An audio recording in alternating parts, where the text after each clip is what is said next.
When you're listing your property for sale, you want to think about all of those things you can do that will make your property more attractive to sell faster. Today, we're going to talk about one of those concepts called seller concessions. I'm SandiWarner with Warner Realty Group, and today we're going to talk about an idea known as seller concessions. A seller concession is when a seller of a property offers to pay for some of the costs associated with the sale of that property. These generally fall into kind of two categories. One of those categories is that the seller will offer to pay people like maybe the attorney or the lead inspector or the property inspector.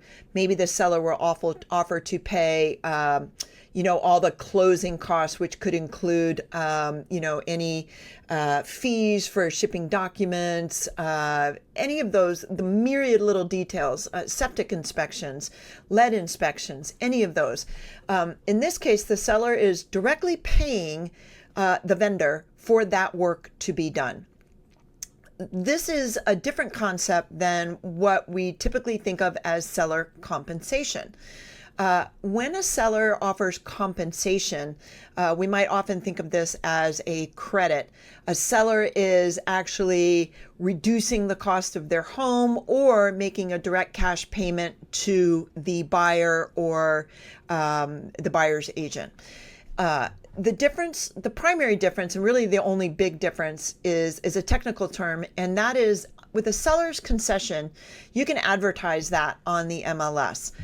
You can put into your MLS that the seller will pay closing costs, or the seller will pay for title fees, or the seller will pay the first 2 months of working capital deposit.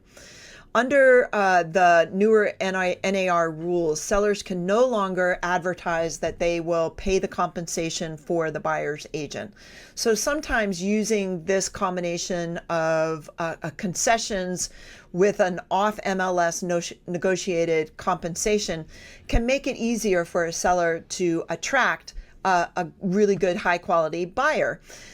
Concessions can help buyers in this very expensive market, and we want to call them cash-strapped buyers because many of these buyers are.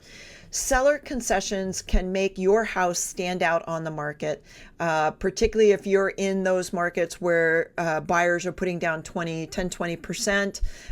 If we think about the average market value of a home in Rhode Island, I think it's $460,000 or $470,000 at the time of this filming, which means that a home buyer has to save up between $40,000 and $90,000 before they can even get into the market.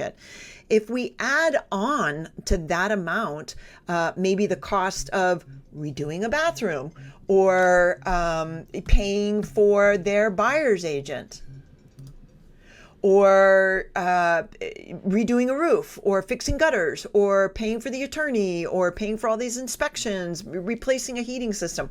All of these things will push a buyer right out of the market for a period of time if there isn't some assistance from the seller.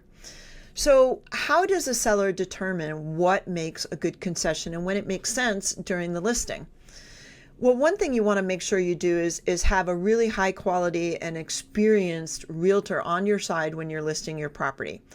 That realtor should have a lot of market knowledge about where you are and where your house sits in among the competition. Say, for example, you've got a house that's in a great neighborhood. It's a beautiful home. It's got all of those qualities that everyone wants, but your kitchen's dated compared to everyone else. Well, one thing you might consider doing is list your house for the market value of similar homes in your area, but offer a concession for a kitchen remodel. So maybe you say you will put $20,000 towards, appliances, or you will put $20,000 towards a general kitchen remodel. This can help keep your home priced where you want it, but it is going to net you less money, but it's going to attract more buyers because you're removing one of those obstacles. Remember, at the time of closing is when there's a whole lot of cash in the deal. Is there a limit to the type or the amount of concessions you can offer? Yes, there is.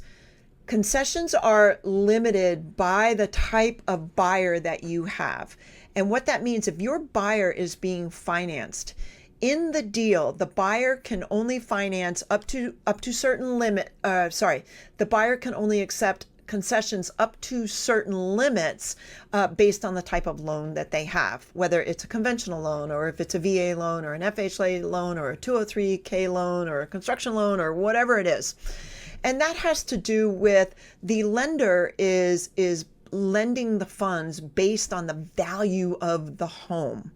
And if the value of the home is impacted in too great a fashion by the concession that's being offered, it impacts the lender's ability to make up the money should those payments not work. And I'm sure I'm botching how that's done, but it has to do with value ratios and why am I forgetting that word? When the house is collateral for the loan. So you have to, you might have to renegotiate those concessions in the middle of the deal. And the other thing to remember, just because you advertise the concessions, you still have to identify those and write them out and agree on them inside your purchase and sale agreement. So that is one way that a seller of a home can make their home attractive. They can make it easier for cash-strapped buyers to choose their home over other homes that are on the market and get the deal closed faster. I'm Sandi Warner with Warner Realty Group, making the complex simple.